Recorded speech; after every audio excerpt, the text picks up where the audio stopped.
अगर वीडियो अच्छा लगे तो लाइक कर दीजिए और एक कमेंट कर दीजिए।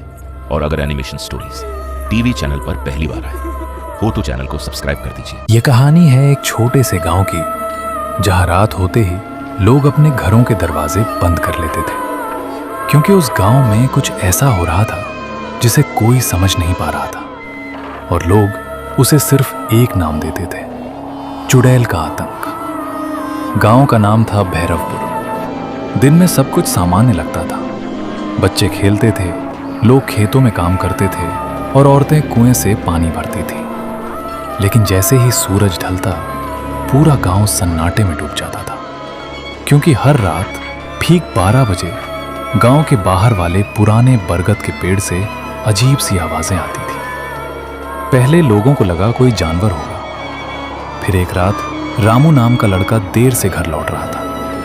जैसे ही वो बरगद के पेड़ के पास पहुंचा, उसे पीछे से किसी के पायल की आवाज सुनाई दी, छन छन छन। रामू ने पीछे मुड़कर देखा, लेकिन वहां कोई नहीं था। वो तेजी से आगे बढ़ने लगा।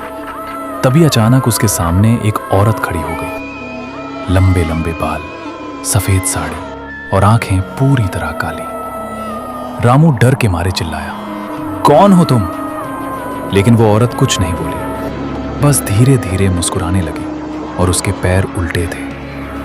अगली सुबह रामू बेहोश हालत में उसी पेड़ के नीचे मिला। उस दिन के बाद गांव में डर और बढ़ गया। हर रात किसी न किसी को पायल की आवाज सुनाई देती थी। कभी किसी के दरवाजे पर खटखटाहट होती, कभी किसी के घर की खिड़की अपने आप खुल जाती। गांव के बुजुर्गों ने कहा, यह कोई साधारण औरत नहीं है, ये चुड़ैल है।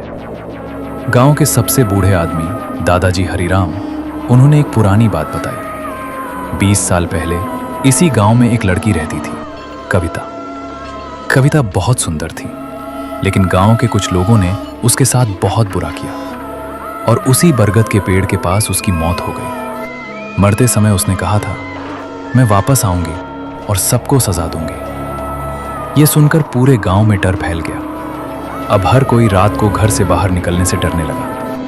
लेकिन गांव का एक लड़का था, अमित। उसे विश्वास नहीं था कि यह चुड़ैल है। उसने फैसला किया कि वो सच पता लगाएगा। एक रात अमित अकेले ही बरगद के पेड़ के पास गया। घड़ी में 12 बजते ही हवा तेज चलने लगी, पेड़ की टहनियां हिलने लगी और अचानक वही पायल की आवाज, छन छन छन। अमित ने हिम्मत करके कहा, कौन हो तुम? सामने आओ। तभी पेड़ के पीछे से वही सफेद साड़ी वाली औरत बाहर आई। उसका चेहरा धीरे धीरे साफ हुआ और अमित डर के मारे कांपने लगा। वो सच में चुड़ैल थी। लेकिन तभी चुड़ैल ने अमित पर हमला नहीं किया, बल्कि उसने धीरे से कहा, मुझे इंसाफ चाहिए, मैं किसी को बिना वजह नहीं डराती। अमित ने पूछा, किससे इंसाफ? चुड़ैल ने उन लोगों के नाम बताए जिन्होंने उसके साथ बुरा किया था।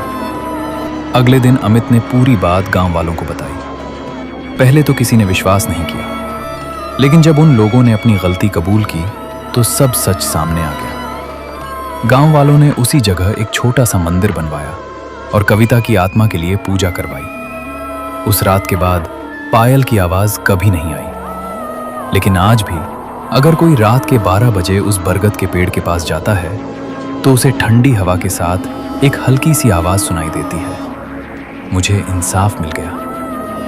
अगर आपको यह कहानी डरावनी लगी हो तो रात को अकेले बाहर मत निकलना, क्योंकि कौन जाने अगली आवाज किसे सुनाई दे।